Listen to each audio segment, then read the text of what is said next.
नमस्कार, मैं अशोक कुमार पांडे और स्वागत है आपका द क्रेडिबल न्यूज पर। एक तरफ वार चल रही है और एक तरफ दुनिया भर के खेल चल रहे हैं। आपको याद होगा कल मैंने खबर दी थी कि खबर अमेरिकी अखबारों में फैलाई गई कि अमेरिका को सऊदी अरबिया ने कहा है कि जब तक हज चल रहा है तब तक ईरान के ऊपर हमला ना करो। कल भी मैंने कहा था कि यह खबर अमेरिका के अखबार फैला रहे हैं, इसके पीछे कितना सच है कितना नहीं है वो हम नहीं जानते, कोई नहीं जानता, क्योंकि लगातार खबरें आ रही हैं।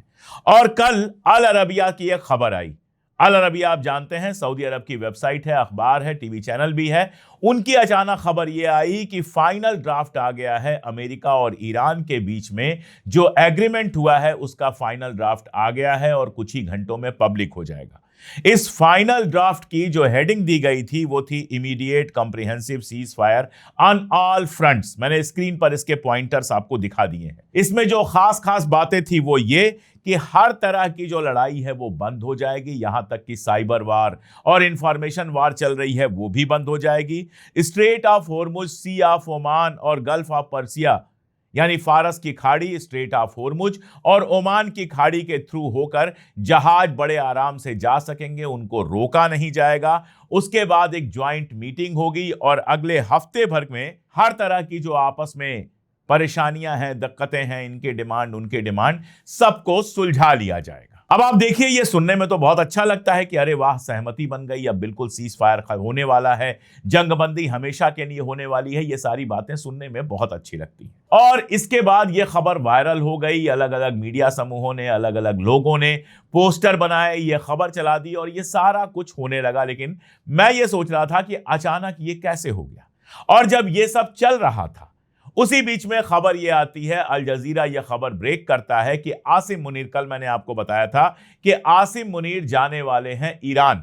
कल रात को वो ईरान पहुंचने वाले थे। इसके पहले पाकिस्तान के जो इंटीरियर मिनिस्टर हैं वो ईरान जा चुके थे, वीडियो वगैरह उनके आ चुके थे। और उसके बाद आसिम मुनीर का जाना और साथ में यह खबर आना कि फाइनल ड्राफ्ट सामने आ रहा है। तो आप कैलकुलेशन करेंगे तो क्या लगेगा?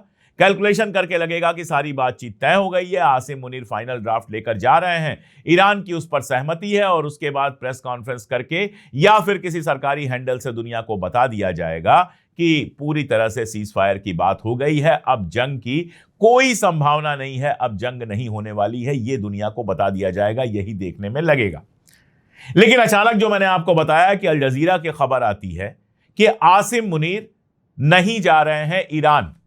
रात को जो वो ईरान पहुंचने वाले थे उसको कैंसिल कर दिया गया और उसके बारे में कोई बयान भी नहीं दिया गया कि आखिर ये कैंसिल क्यों हुआ है। इस कैंसिल होने के मानी क्या हो सकते हैं? इस कैंसिल होने का सबसे बड़ा मानी तो यही हो सकता है कि ईरान और अमेरिका के बीच में किसी तरह की कोई सहमति बनी ही नहीं है।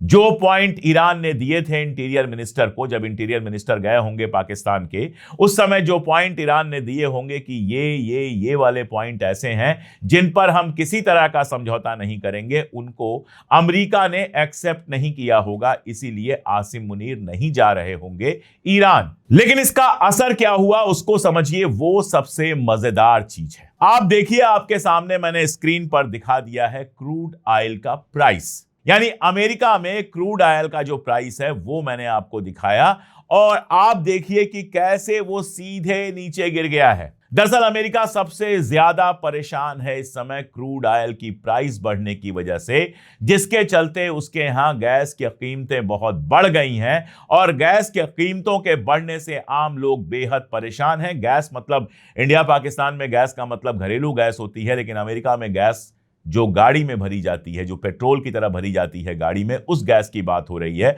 उसकी कीमत बहुत ज्यादा बढ़ गई है, जिसके चलते आम लोग बहुत ज्यादा परेशान हैं। ट्रंप की जो लोकप्रियता है लगातार गड्ढे में जा रही है। 60% से ज्यादा लोग इस जंग के खिलाफ हैं। उस क्रूड ऑयल की प्राइस बहुत तेजी के साथ नीचे गिरती है, आप ग्राफ में देख रहे हैं।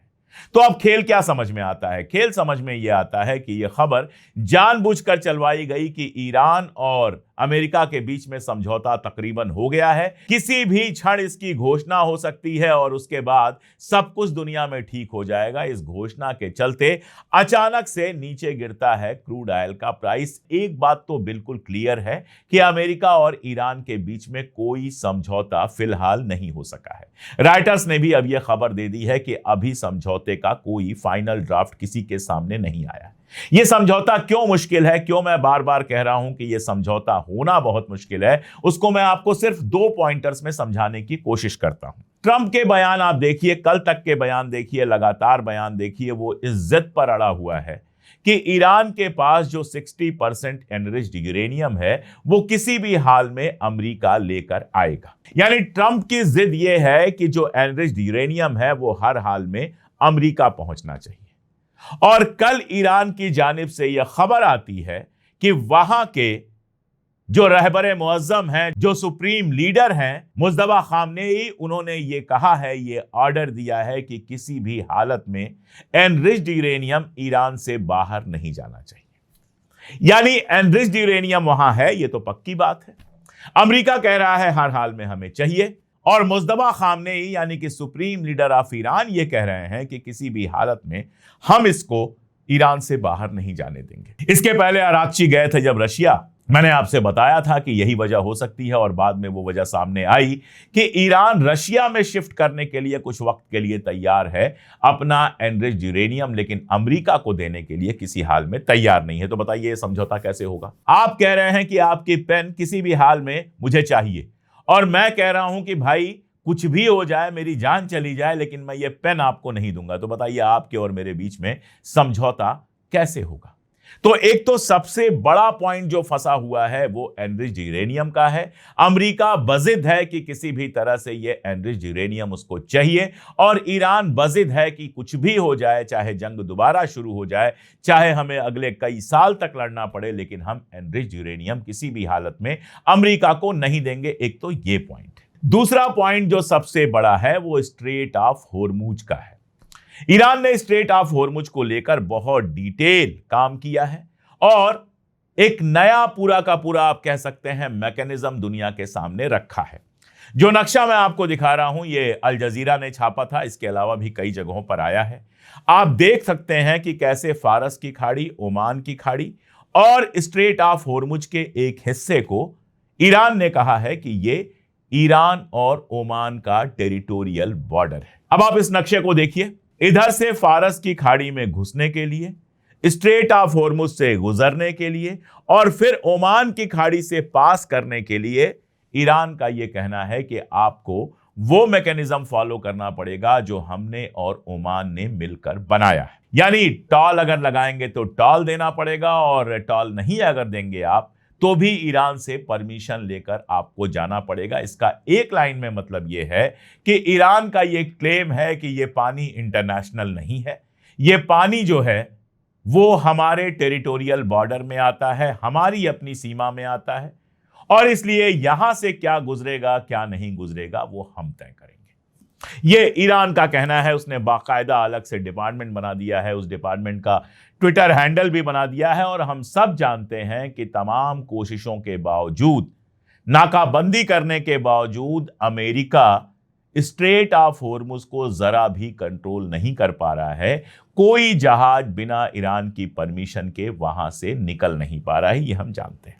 अब अमेरिका की जिद यह है कि स्ट्रेट ऑफ होर्मुज पर टॉल हम बर्दाश्त नहीं करेंगे। कल ट्रंप का बयान है जिसमें वो कहता है कि अमेरिका हॉर्मुज से गुजरने वाले जहाजों पर किसी भी तरह का टॉल लगाए जाने की मुखालिफत करता है। आप टॉल लगाए जाने की मुखालिफत करते हैं, और ईरान का कहना है कि पानी हमारा है, हम चाहेंगे तो टॉल लगाएंगे और नहीं चाहेंगे तो नहीं लगाएंगे। आप बताइए समझौता कैसे होगा? ईरान मैं पहले भी कह चुका हूं कि किसी भी हाल में इन 2 चीजों को छोड़ने के लिए तैयार नहीं है। बाकी सब पर समझौता हो सकता है। इस बात पर समझौता हो सकता है कि आगे हम 10 साल, 12 साल, 15 साल और यूरेनियम एनरिच नहीं करेंगे। इस बात पर समझौता हो सकता है कि जो फ्रोजन एसेट है वो धीरे धीरे करके खुलेंगे। अभी सारा नहीं देते हो तो 25% दे दो, फिर 5 साल बाद 25% दे देना, वगैरह वगैरह। इन सब चीजों पर समझौता हो सकता है, लेकिन जिसको अंग्रेजी में बोन ऑफ कंटेंशन कहते हैं वो 2 हैं सबसे बड़ी, स्ट्रेट ऑफ होर्मुज और एनरिच्ड यूरेनियम। इन दोनों पर ईरान किसी भी हालत में कोई भी समझौता करने को तैयार नहीं है, और शायद यही वजह है कि आसिम मुनीर का जो प्लान था पाकिस्तान से ईरान जाने का, बातचीत करने का, वो प्लान फिलहाल कैंसिल कर दिया गया है, क्योंकि उसका कोई मतलब नहीं है। जब तक इन दो मुद्दों पर दोनों राजी ना हो तब तक इस बात का कोई मतलब नहीं है कि आसिम मुनीर पाकिस्तान से ईरान जाए या कोई और ईरान जाकर ईरान को समझाने की कोशिश करे। ये रेड लाइंस बनाई हैं ईरान ने और अमेरिका ने भी रेड लाइंस बनाई हैं। अब ये रेड लाइंस पैरेलल नहीं गुजर रही हैं, एक दूसरे को काट रही हैं, तो आप बताइए समझौता कैसे होगा।